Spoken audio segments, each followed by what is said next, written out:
السلام علیکم ورحمۃ اللہ وبرکاتہ۔ بسم اللہ الرحمن الرحیم والصلاة والسلام علی رسولہ الکریم وعلی آلہ وصحبہ اجمعین، اما بعد۔ محترم سامعین کرام، سوال و جواب گروپ کے معزز ساتھیوں، سوال نمبر 2295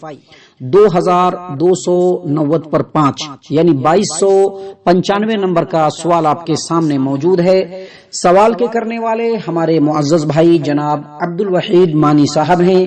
کویت سے سوال کر رہے ہیں۔ انہوں نے سوال کیا ہے کہ اسلامی تاریخ میں سب سے پہلا فرقہ کس کے دور میں شروع ہوا؟ اس کے بارے میں قرآن و حدیث کی روشنی میں جواب عنایت فرمائیے۔ ہمارے معزز بھائی جناب عبدالوحید مانی صاحب، سوال و جواب گروپ کے معزز ممبران اور اس جواب کے سننے والے تمام سامعین کرام، فرقہ کا جو لفظ ہے یہ فرق سے بنا ہے، جس کا مطلب ہوتا ہے مختلف کرنا، الگ کرنا اور تمیز کرنا۔ مگر جب بات مذہب کی ہو تو اس سے مراد اختلاف ہوتا ہے، انقطاع ہوتا ہے اور انحراف ہوتا ہے، یعنی کسی ایک مذہب میں اس کے ماننے والوں میں ایسے گروپ اور ایسے گروہ کا پایا جانا جن میں آپس میں متعدد یا چند امور میں یا ارکان میں یا خیالات میں واقعتاً یا مجازاً اختلاف پایا جاتا ہو، اور وہ ایک دوسرے سے الگ ہوں، ایک دوسرے سے منحرف ہوں، ایک دوسرے سے انحراف رکھتے ہوں۔ یہ سارے جو گروپ ہوتے ہیں وہ اس مذہب کے فرقے کہلاتے ہیں، اور یہ جو عمل ہے وہ فرقہ بندی کہلاتا ہے۔ فرقہ جو ہے یہ فرقے یا فرقات کی جمع ہے، اور اس کا اپوزٹ جمع اور جماعت کی جاتی ہے۔ مذہب اسلام کے ماننے والوں میں بھی متعدد تاریخی اور سیاسی وجوہات کی بنا پر اپنے خیالات میں ایک دوسرے سے اختلافی یا افتراقی گروہ پائے جاتے رہے ہیں، لیکن قرآن و حدیث کی روح اس کا ڈینائی کرتا ہے، اس کی نفی کرتی ہے۔ آپ دیکھیں گے اللہ تبارک و تعالیٰ نے قرآن کریم کے اندر واضح طور پر کہا ہے فَأَقِمْ وَجْهَكَ لِلدِّينِ حَنِيفًا فِطْرَةَ اللَّهِ الَّتِي فَطَرَ النَّاسَ عَلَيْهَا، یعنی اللہ تبارک و تعالیٰ کا جو دین ہے اس کے لیے اپنے آپ کو بالکل سیدھا کر لو، اپنے چہرے کو بالکل دین اسلام کے سمت میں کر دو۔ اللہ تبارک و تعالیٰ قرآن کریم میں فرماتے ہیں وَاعْتَصِمُوا بِحَبْلِ اللَّهِ جَمِيعًا وَلَا تَفَرَّقُوا، دیکھو اللہ کی رسی کو مضبوطی سے پکڑ لو اور فرقوں میں نہ بٹو۔ لیکن جب انسان مذہب کے اصل، اسلام کے اصل یعنی قرآن و حدیث سے جیسے ہی الگ ہوئے، ان کے درمیان فرقے اور گروہ پائے جاتے رہے ہیں، اور یہ ابتدائی اسلام سے ہے، یعنی اسلامی تاریخ کی جو اولین جو عہد ہے، اولین جو جماعت ہے، اس کے فوراً بعد سے ہی جو ہے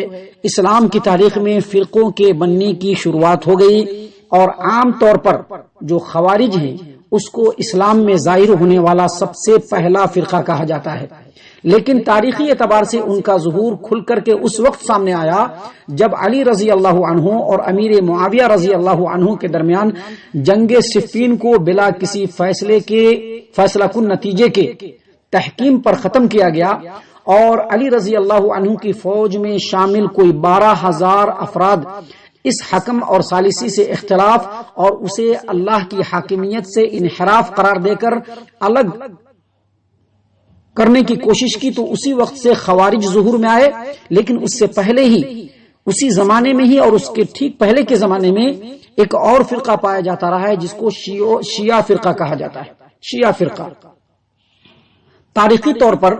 انہی سے خارجیوں کی ابتدا ہوئی ہے، اور 697 عیسوی کا واقعہ ہے کہ جانشینی پر اختلاف رائے رسول اللہ صلی اللہ علیہ وسلم کی وفات کے نزدیک کے زمانے میں شیعہ اور سنی فرقوں کی ابتدا خارجیوں سے بھی قدیم آتی ہے۔ لفظ شیعہ پہلی بار استعمال کب ہوا، اس سلسلے میں تاریخ کے اندر جب آپ دیکھیں گے تو جو لوگ علی رضی اللہ عنہ کے حمایت میں اور علی رضی اللہ عنہ کی وفاداری میں اپنے آپ کو پیش رکھتے تھے وہی شیعہ ہوئے،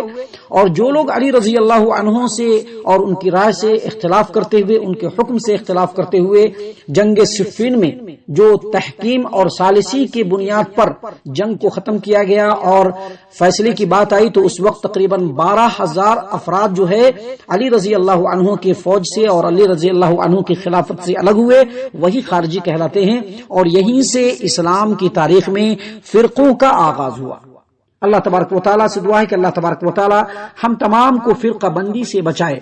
یہی ہے پہلا فرقہ جو علی رضی اللہ عنہ اور معاویہ رضی اللہ عنہ کے زمانے میں شروع ہوا، جس میں جو بنیادی جو فرقہ ہے وہ شیعہ ہے اور اس کے بعد خوارج ہیں۔ اللہ تعالی ہم تمام کو نیک توفیق عنایت فرمائے، آمین یا رب العالمین، وما علینا الا البلاغ المبین۔